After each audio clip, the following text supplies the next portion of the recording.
హరి ఓం శ్రీ గురుభ్యో నమ. పడతి నీ బిడ్డడు మా కడవలలోని మంచి కాగిన పాలు ఆ పడుచులకు పోసి చిక్కిన కడవల పో నడిచేనాజ్ఞ కలదో లేదో. మీ పాపడు మా గృహమున నా పోవగ పాలు ద్రావనగపడకొన్నన్ కోపించి కిన్న పడుచులా వాపోవగ చిమ్ముకొనుచు వచ్చందల్లి.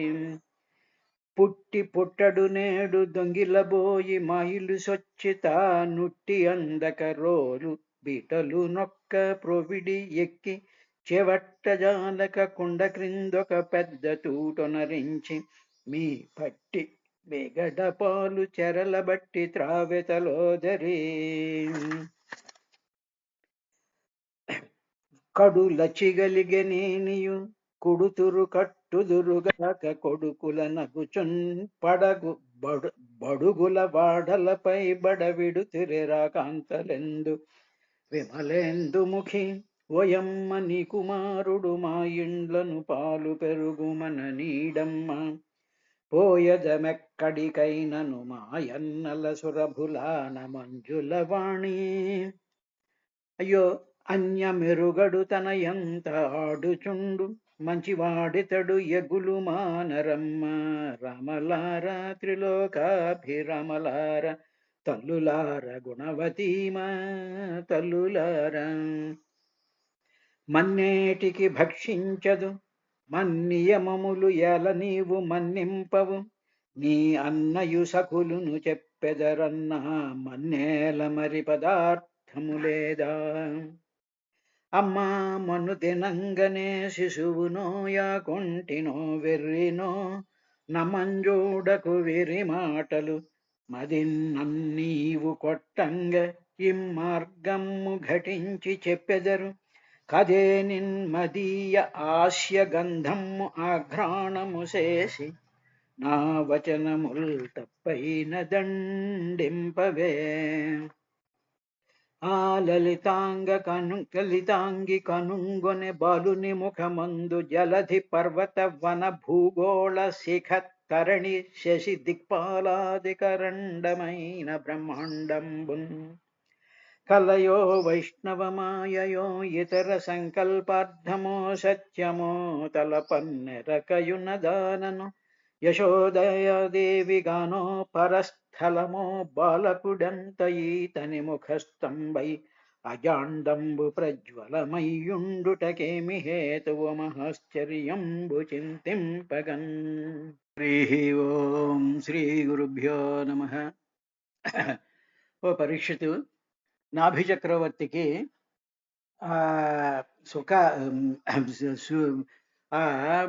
ఋషులు చేసినటువంటి యాగం వల్ల పరమాత్మ ప్రత్యక్షమై నాతో సమానమైనటువంటి పోలిక కలిగినటువంటి వాడు నా అంశతో నీ మేరుదేవి యొక్క గర్భంలో జన్మిస్తాను నేను అని చెప్పిన తర్వాత కొంతకాలం అయిన తర్వాత మేరుదేవి గర్భాన్ని దాల్చి పిల్లవాడిని కందయ్య.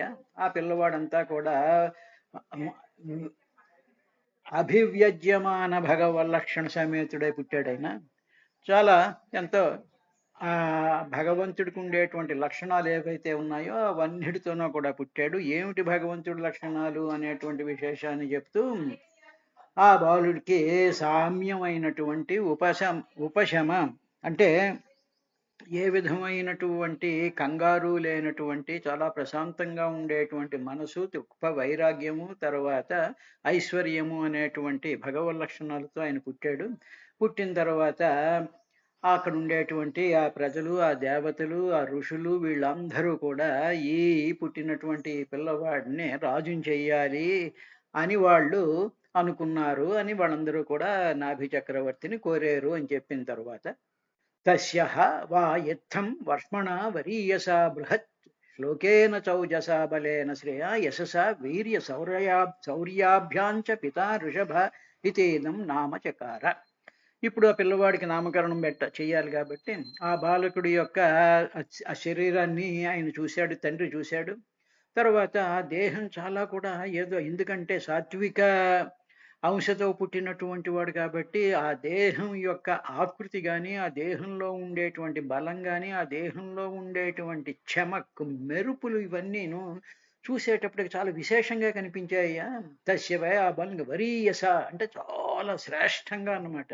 అటువంటి పిల్లవాడిని మనం ఎప్పుడు చూడం. అటువంటి వర్ష్మణ అంటే దేహం చేత ఓజస మంచి ఓజస్సుతో ఉంది ఆ శరీరం అంతా కూడా. అంటే ఏమిటి ఓజస్సు అంటే మామూలుగా కాంతి, ఈ తేజస్సు అంటే కాంతి. ఓజస్సు అంటే ఏమిటంటే ఆ కాంతిలో ఒక రకమైనటువంటి తీక్షణత ఉంటుంది, ఒక రకమైనటువంటి ఆహ్లాదకరమైనటువంటి తీక్షణ ఉంటుంది. ఆ సందర్భంలో అది తీక్షణంగా కూడా ఉంటుంది, ఆ కాంతిలో బలం కూడా ఉంటుంది. కాబట్టి తేజస్సు అంటే మంచి రంగు ఉన్నారనుకోండి, ఎవరైనా ఓ మంచి రంగుగా ఉండేటువంటి వ్యక్తి ఉన్నాడు అనుకోండి, మంచి రంగు తెల్లగా మిలమిలా మెరిసిపోతూ ఉంటాడు. కానీ అది ఊరికినే రంగు మాత్రమే. అది తేజస్సు, అది ఒక రంగు. కానీ దాంట్లో ఒక రకమైనటువంటి వేగం ఉంటుంది, ఒక రకమైనటువంటి పుష్టి ఉంటుంది, ఒక రకమైనటువంటి ఆహ్లాదాన్ని కలిగించేటువంటి ఒకానొక ఆ వెలుగు ఒకటి కనిపిస్తూ ఉంటుంది. అటువంటిదే ఈ ఈ వర్ష్మణ, ఈ పిల్లవాడికి అది ఉంది.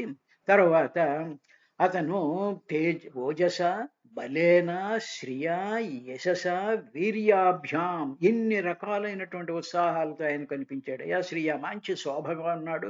యశస ఆ పిల్లవాడిని చూసేటప్పటికి అబ్బా పిల్లవాడు ఎంత బాగున్నాడో ఎంత బాగున్నాడో అని చెప్పి అందరూ కూడా ఆ పిల్లవాడి యొక్క రూపాన్ని మరిచిపోకుండా చెప్పుకోవడం ప్రారంభించారు.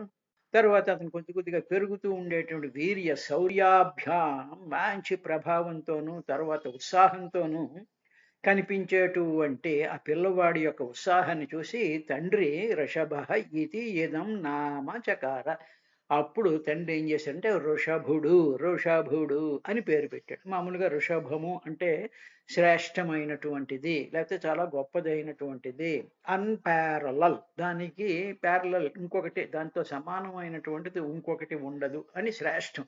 ఈ వస్తువు చాలా శ్రేష్టం అండి అంట. ఇది మామూలుగా ఉంటుంది, ఇది చాలా శ్రేష్టమైనటువంటి పదార్థంతో తయారు చేయబడినటువంటిది, దీనికి ఇంకొక ప్యారలల్ ఉండదండి అంటూ ఉంటాను చూసారా. అలాగా ఋషభ అనేటువంటి దానికి శ్రేష్టతమైనటువంటిది ఆ పిల్లాడికి ఆ తండ్రి ఆయన అలా పేరు పెట్టాడయ్యా.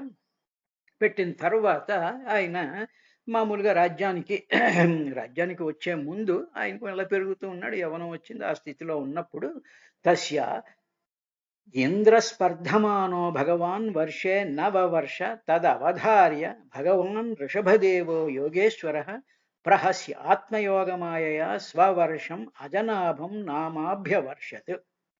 ఈ లోపల ఏం జరిగింది అంటే ఈ ఈయన యొక్క అజనాభం అనేటువంటి ఆ ఆ దేశంలో ఈ ఈ నాభి చక్రవర్తి పరిపాలిస్తూ ఉండేటువంటి ఆ రాజ్యం పేరు అజనాభం.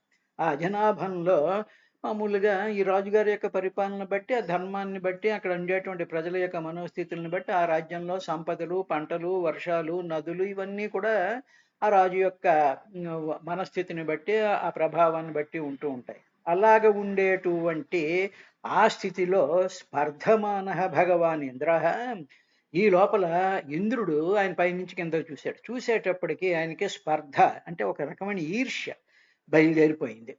బయలుదేరిపోయి ఏం చేశాడంటే భగవాన్ పూజ్యుడైనటువంటి ఇంద్రుడు తస్య వర్షే నవవర్షహి, ఇంద్రుడు మేఘాధిపతి కాబట్టి ఇంద్రుడు ఈ మేఘాలను మీరు అక్కడికి వెళ్ళి వర్షం కురవండి అని చెప్పి ఇతను ఆజ్ఞ చేస్తే ఈ వర్షాలు వెళ్ళి అక్కడ కురుస్తూ ఉంటాయి. కాబట్టి ఇంద్రుడు ఈ వర్షానికి అధిపతి, మేఘానికి అధిపతి కాబట్టి ఈయనకి ఎందుకో ఒక రకమైనటువంటి అసూయ, ఒక రకమైనటువంటి స్పర్ధ బయలుదేరి ఆ అజనాభం అనేటువంటి ఆ నాభి చక్రవర్తి యొక్క ఆ దేశంలో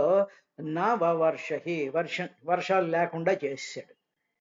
చేసేటప్పటికి ఈ వృషభుడు ఉన్నాడు కానీ ఈయన సాక్షాత్తు శ్రీ మహావిష్ణువు అంశతో వచ్చినటువంటి వాడు కాబట్టి వెంటనే ఆయన ఆ విషయాన్ని అవధార్య తెలుసుకున్నాడు. ఆహా ఇక్కడ వర్షాలు లేవు అని ప్రజలందరూ వచ్చి కంప్లైంట్ చేసేటప్పటికి ఓహో అని ఒకసారి, ఎందుకంటే తాను మహాత్ముడైనటువంటి వాడు, శుద్ధ సాత్విక స్వరూపమైనటువంటి వాడు, తేజోబల సంపన్నమైనటువంటి వాడు, దూరదృష్టి కలిగినటువంటి వాడు, ఆ అన్ని శక్తులు ఉండేటువంటి వాడు అవధార్య తెలుసుకుని ఏం చేశాడంటే భగవాన్ యోగ ఈశ్వర ఋషభదేవ ప్రహస్య నవ్వాడు. నవ్వి ఈ ఋషభుల్లో ఏముంది అంటే యోగ ఈశ్వర, యోగ యోగ పద్ధతుల ద్వారా ప్రపంచం యొక్క వ్యవస్థని అంతటినీ, సృష్టి యొక్క వ్యవస్థని అంతటినీ కూడా తన యోగ శక్తి చేత తెలుసుకుని ఆ యోగ బలం మీద ఈశ్వరత్వాన్ని, ఆధిపత్యాన్ని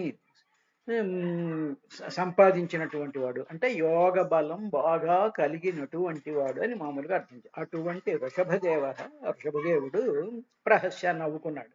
ఓహో, చిన్న స్పర్ధ వచ్చింది ఆ ఇంద్రుడి గారికి అని చెప్పి ఏం చేశాడంటే ప్రహస్య నవ్వి ఆత్మయోగమాయయ స్వవర్షం అజనాభం నామాభ్యవర్షత్.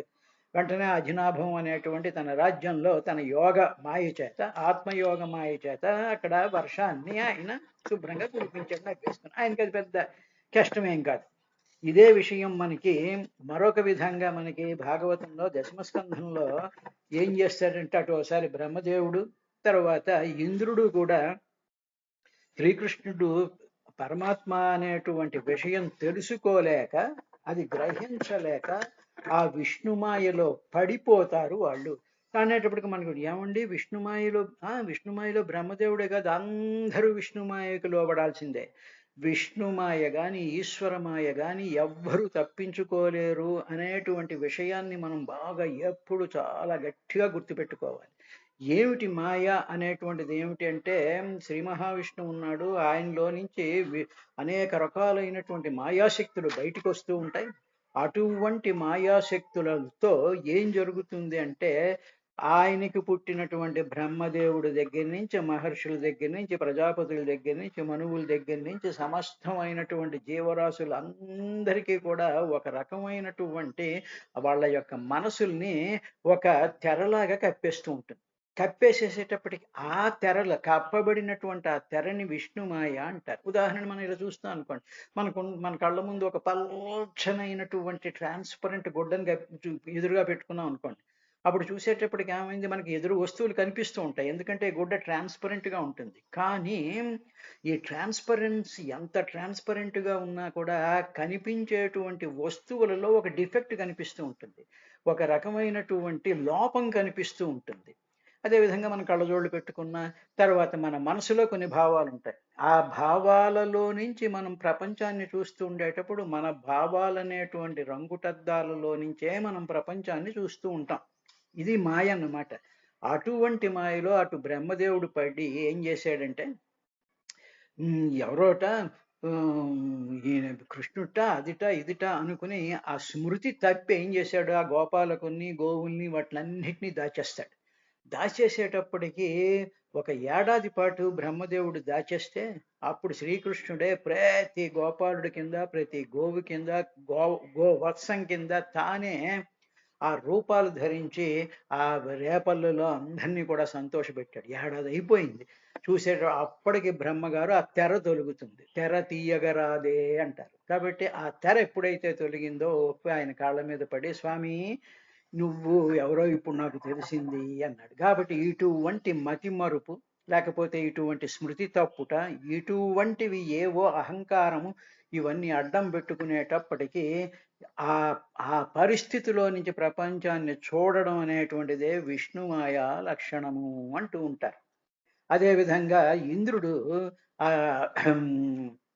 ఏం చేస్తాడు అంటే నన్ను పూజించటం లేదు, వీళ్ళు గోవర్ధనగిరిని పూజించారు అని చెప్పి ఇంద్రుడికి కోపం వచ్చి పెరుగున్నెతులు ద్రావి క్రొవ్వి భువినాభిరుల్మదాభిరులై గిరి సంఘాత కఠోర పత్రదళన క్రీడా సమారంభ దుర్భర దంభోళి ధురంధరుం పురంధరుం నన్ను పాటించి పూజింపక అగ్గిరికి పూజలు చేసి పోయిరిది పో కృష్ణుండు ప్రేరేపగన్ అంటే మాయని పంపించినప్పుడు అప్పుడు ఇంద్రుడికి ఆ మాయకి అమ్మేసేసి వీళ్ళందరూ కూడా నన్ను పూజించకుండా గోవర్ధనగిరిని పూజిస్తున్నారు అని చెప్పి బ్రహ్మాండమైనటువంటి వర్షాన్ని కురిపిస్తాడు. అక్కడ తెలుసుగా కాబట్టి ఇలాగ ఇంద్రుడికి ఈ స్పర్ధ అనేటువంటిది కలుగుతుంది. ఏమండి మరి ఆయన దేవుడు కదా, స్పర్ధ ఏమిటి అంటే మాయ వల్ల.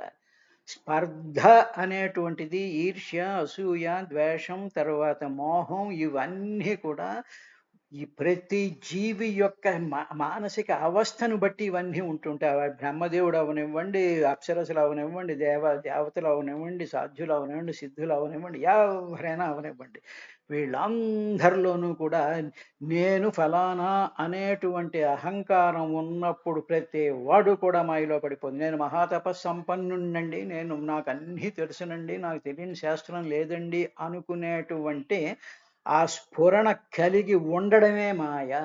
అది మాయ యొక్క లక్షణం. కాబట్టి ఇంద్రుడు ఆ విధంగా చేసేటప్పటికి ఇంద్రుడికి ఆ కనువిప్పు కలిగించడం కోసం ఈ ఋషభ చక్రవర్తి ఆయన ప్రహస్య నవ్వి ఆ విధంగా చేశాడయ్యా అని సుఖబ్రహ్మ పరీక్షన్ మహారాజుకి విష్ణుమాయ యొక్క తత్వాన్ని ఇంద్రుడి కథని అడ్డం పెట్టుకుని ఆయన ఆ విధంగా చెప్పాడు. అయిన తర్వాత నాభిస్తు యదాభిలషితం సుప్రజస్త్వం అవరుధ్యాతి ప్రమోద భరవివ్వలో గద్గదాక్షరయా గిరా స్వైరం గృహీత నరలోకసధర్మం భగవంతం పురాణ పురుషం మాయా విలసిత తమతిర్వత్స తాతేతి ముపాలాలయం పరాం నివృతముపగత అన్నాడు. ఇప్పుడు నాభి మహారాజుకి కూడా మాయ కమ్మేసింది. ఏ విధమైనటువంటి మాయ కమ్మేసింది? నేను నా అంశతో ఓ పిల్లాడు పుడతాడు అన్నాడు. ఆయన అనేటప్పటికి అప్పుడు ఆహా శ్రీమన్నారాయణుడు ఒక అంశతో తను పుడతాడు అనుకున్నాడు. పిల్లాడు పుట్టేశాడు. ఎప్పుడైతే పిల్లాడు మేరుదేవి గర్భంలో నుంచి బయటకు వచ్చాడో, ఎప్పుడైతే పిల్లాడు మహత్తరమైనటువంటి అందంతో, బలంతో, తేజస్సుతో, పుష్టిగా, క్యూట్గా పుట్టేశాడో, వెంటనే ఈయన మాయ కమ్మేసేసి అబ్బా నా పుత్రుడు ఎంత బాగున్నాడో, ఎంత క్యూట్గా ఉన్నాడో, ఎంత బలంగా ఉన్నాడో, ఎలా నవ్వుతున్నాడో అని ఆ వ్యక్తమైనటువంటి శరీరము, ఆ వ్యక్తమైనటువంటి శరీరంలో నుంచి వచ్చేటువంటి ఆ రకరకాలైనటువంటి ఆ బాల్య క్రీడల్ని అవన్నీ కూడా ఏం చేశాయంటే నాభి మహారాజు యొక్క ఈయన సాక్షాత్తు శ్రీమన్నారాయణుడి యొక్క అంశ అనేటువంటిది మర్చిపోయి సాధారణమైనటువంటి జీవులు పడేటువంటి మమకారాలలోకి పడిపోయారు. ఇది మాయ అంటే.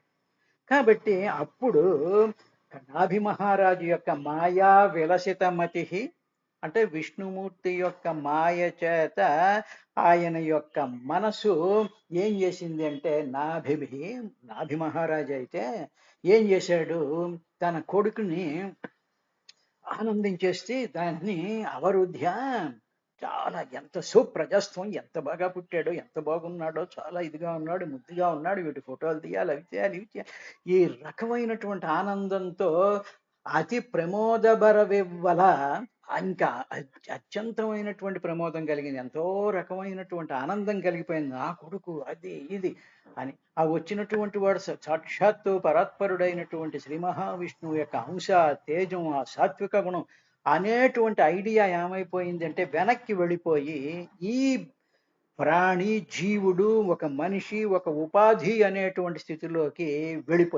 వెళ్ళిపోయిన తర్వాత వివసత్వం వచ్చేసింది. ఒక రకమైనటువంటి మత్తులాగా వచ్చేసి ఆ పిల్లాడి మీద ఆయన ఎంతో కూడా అంటూను ఏమని పిలిచేవాడంటే ఆ శ్రీహరిని, ఆ భగవానుణ్ణి వత్స, తాత, ఏతి స అనురాగం, అబ్బా బాబు, బుజ్జి, కన్న, చిన్న, అమ్మలు అని ఇలా పిలుస్తూ ఉంటాను చూసారా, ఆ విధంగా వత్స, తాత అంటే అబ్బాయి అంటే ఎంత ముద్దుగా ఉన్నాడో అని చెప్పి, చిన్న, కన్న, బాబు, బుజ్జి, ఈ రకాలైనటువంటి అనురాగం, ఈ అనురాగం అనేటువంటి దాంట్లో ఉపలాలయం ఆ పిల్లవాడిని లాలించడం ప్రారంభిస్తూ ఏం పొందాడంటే పరాం నిర్వృతం ఉపగత, చాలా గొప్పదైనటువంటి ఆనందాన్ని పొందాడు. ఇప్పుడు ఇక్కడ గమనించవలసింది ఏమిటంటే ప్రతి మానవుడు, ప్రతి జీవి కూడా తమకు పుట్టినటువంటి పిల్లల్ని చూసి ఆనందాన్ని, నిర్వృతి అంటే ఆనందాన్ని పొందుతూ ఉంటారు. ఒకటి.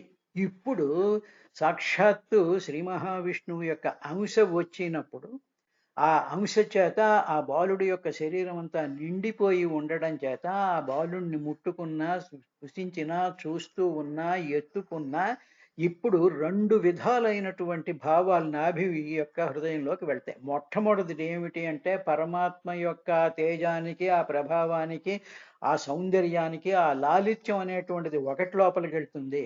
ఇక రెండోది దానికి వెంటనే ఒక తెరడ్డం వస్తుంది.